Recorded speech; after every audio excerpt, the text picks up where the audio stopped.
Alrighty guys, welcome to the video here today for College Football Week 0. My name is Brock Page and I've been doing sports picks for free right here on YouTube since 2016. I also sell my personal sports bets on patreon.com/BrockPage. And I have packages on that website starting at just $1.99. Now I also have a college football tier package on my site as well. And that's going to give you 3 college football personal bets a week in that membership. And the link for those bets is located in the description section below. Now, guys, I did finish last season winning 6 out of my final 9 bets in that college football package. And you may be wondering what the difference is between what I do here on YouTube and what I do on my website. Well, what I do here on YouTube is I'll handicap the entire slate of games in any given sport, side, and total. And what I do on my website is I actually share with you which one of these free YouTube picks on my channel that I'm actually betting on personally. And with that, guys, let's go ahead and dive into some free content. We're going to start off with Nevada taking on New Mexico State. That's going to be on Saturday, August 27, 2022. The Nevada Wolfpack's -9 totals 53. Now, the Wolfpack covered in 5 out of their final 8 contests last season with covers over the likes of San Diego State, UNLV, and Hawaii. They also returned running back Toa Tua, who rushed for over 730 yards and 6 touchdowns. Now, they also have defensive back Tyson Williams, who's returning for his senior season. The DB had 47 tackles, 5 PBUs, and 3 interceptions last season. And in addition to those numbers, Tyson also scored twice on a pick 6 and a scoop and score. Now they're taking on an Aggies team who lost 7 out of their final 8 ball games last year, and they allowed 45 points a game on average during that span. And despite losing a bunch of guys to graduation and the league, I think the Wolfpack's going to be a little bit too much for the Aggies. Now, total-wise, Nevada's final 3 games of 2021 all got over the number. As a matter of fact, they went 7-3 to the over in their last 10. Meanwhile, New Mexico State, on the other side, they saw 7 out of their last 10 get over the number themselves. I'm going to lean toward Nevada -9 over 53. Next matchup, Austin Peay taking on Western Kentucky. 12 o'clock Eastern kickoff on August 27th. This game's currently off the board. Now, the Hilltoppers of Western Kentucky, they scored 1 million points last season, and they certainly set records in the passing game. And even though quarterback Bailey Zappi's moved on to the NFL, the Hilltoppers do still have some pieces left from that prolific passing attack. Wide receiver Dawood Davis returns for his senior year as he averaged nearly 18 yards of reception last year, along with 8 scores. Meanwhile, sophomore Malachi Corley has a bright future ahead of him as he finished his freshman campaign last year with nearly 700 yards and 7 touchdowns. And even though defense really wasn't part of the strength of this Western Kentucky program, they do have senior linebacker Jaden Hunter, who had 66 tackles last year along with a couple of fumble recoveries. Now, I do think the Hilltoppers should take care of business in this one. Not sure where this line's going to open up at. Maybe throw this game in a parlay. I'm going to lean toward Western Kentucky, winning this one outright for some money line cash. Next ball game, little Big Ten action. I'm talking about Nebraska squaring off against Northwestern, 12:30 p.m. East. Now, Nebraska's -12.5, totals 50. And even though Northwestern had a down year last season, I do think this number's a little big for Nebraska. They lost their final 6 ball games last year themselves, and they were all against the Big Ten. They also lost starting quarterback Adrian Martinez to the transfer portal. He's actually going to be calling signals at Kansas State.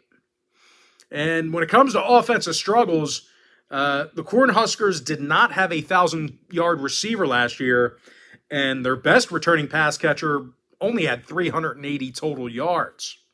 Meanwhile, returning running back Ramir Johnson, he rushed for less than 500 yards last year as well. Now, they're taking on a Northwestern team who struggled last season themselves. We're making no mistake about that. but they did have big covers over the likes of Iowa, Rutgers, and Ohio. It also looks like they're getting back hard-nosed linebacker Bryce Gallagher, who had 90 tackles last season. I do think the Wildcats should keep this one close. May not be a great, exciting game. I'm not expecting a whole lot of offense. The Wildcats did see unders last year against the likes of Purdue, Iowa, and Michigan. Meanwhile, Nebraska saw unders against Purdue, Michigan State, and Oklahoma themselves. I think the Wildcats should be able to keep this one close. Give me Northwestern plus 12.5, under 50. Next ball game, Idaho State versus UNLV. That should be an exciting one. 3:30 p.m. East. Now, this game's currently off the board. Not even sure if we're going to even see a number posted on this game. But the Runnin' Rebels did finish last year covering 3 out of their final 4 ball games. And even though they lost a bunch of games outright, they did go 6-3 against the number in their final 9 contests of last year as well. So it's a team that can certainly cover the number. Wide receiver Kyle Williams, he was second in receiving last year and averaged over 14 yards a catch.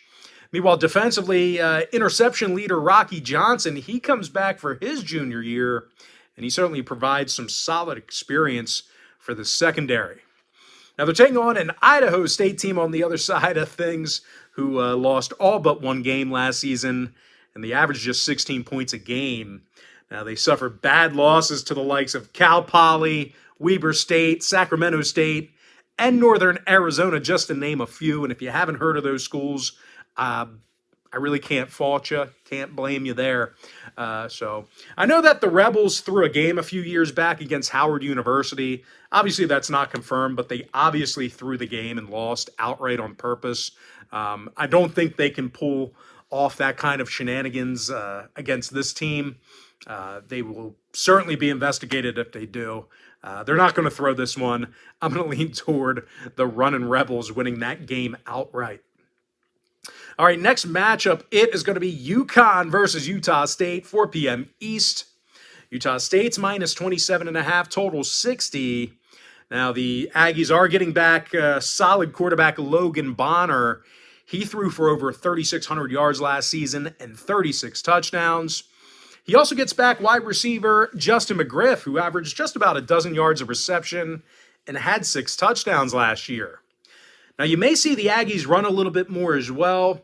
Running backs Calvin Tyler and John Gentry, they combined for over 1,100 yards together, along with 7 scores last year. Now, Utah State did win 8 out of their final 9 games last season, and that includes a bowl win over Oregon State. And in those contests I just mentioned, Utah State was really catapulted by a spirited defensive effort. These guys allowed just 13 points a game in their final 5 victories of 2021. Johnny Carter had 3 interceptions, fumble recovery, and 45 total tackles out of that secondary. Meanwhile, Hunter Reynolds was second on the team in tackles with 84. Now, they're taking on a UConn team who's been an historically bad program over the past handful of seasons. The Huskies won only 1 game last year, and that was a nail-biter against Yale. And even worse, the Huskies suffered a double-digit loss to Holy Cross in 2021. They gave up 38 points in that debacle. And due to their terrible defense, the Huskies did see their final 4 contests of 2021 get over the total. Meanwhile, Utah State saw overs last year against the likes of San Diego State, Wyoming, and San Jose State. Should be an easy one for the Aggies here. I'm going to lean toward Utah State minus 27.5 in the over 60. Next ball game, Wyoming taking on Illinois, 4 p.m. East. Illinois is the 11-point favorite, totals 44.5. Now, I'm actually not sure there's going to be enough points scored for the Illini to cover, especially double digits. They were held to 24 points or less in 9 out of their final 10 ball games last season. And for the exception of the Northwestern game, they averaged only 15 points per contest during that time frame I just mentioned. Now, the Illini threw for less than 1,900 yards last year for the entire season. Meanwhile, their second leading receiver had 0 scores and didn't even have 300 yards receiving. Now they're taking on a tough Wyoming defense who returns a handful of good players. Sack leader Cole Godbout has had 5 sacks last year along with 70 total tackles. And speaking of tackles, linebacker Easton Gibbs, he was second in that category last year with 89 tackles and a couple of sacks. Now this Wyoming offense really liked to pound the football on the ground. Titus Swen, he averaged just about 6 yards a carry, and he scored 7 times on the ground last year. Meanwhile, as a team, collectively, the Cowboys ran for nearly 3,000 yards as a unit. Now, total-wise, Wyoming saw unders against the likes of Boise State, New Mexico, and Fresno State last year. Meanwhile, Illinois went 8-2 to the under in their last 10 themselves. I'm going to lean toward Wyoming plus 11, under 44.5. Next contest I have for you, it is going to be Duquesne taking on Florida State. That's going to be a 5 o'clock Eastern kickoff. Now, that game's currently off the board. Pretty sure we're not going to see a number posted for that one.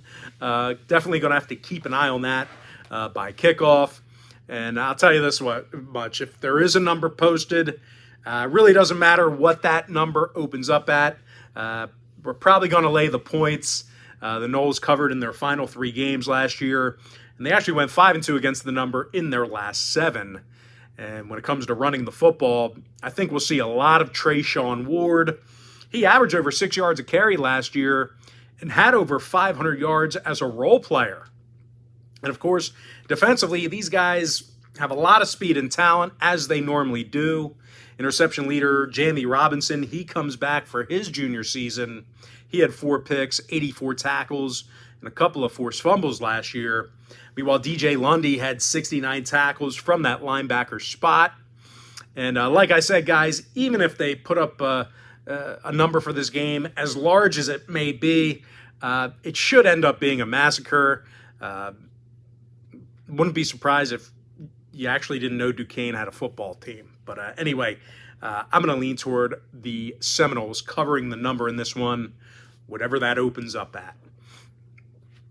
I might see a number close to the 50s. Who knows? But anyway, next ball game, it is going to be Charlotte FAU, 7 o'clock East.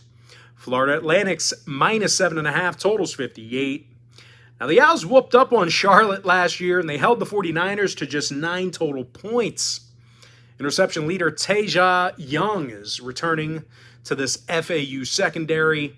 He had 58 tackles last year, along with 2 pick sixes.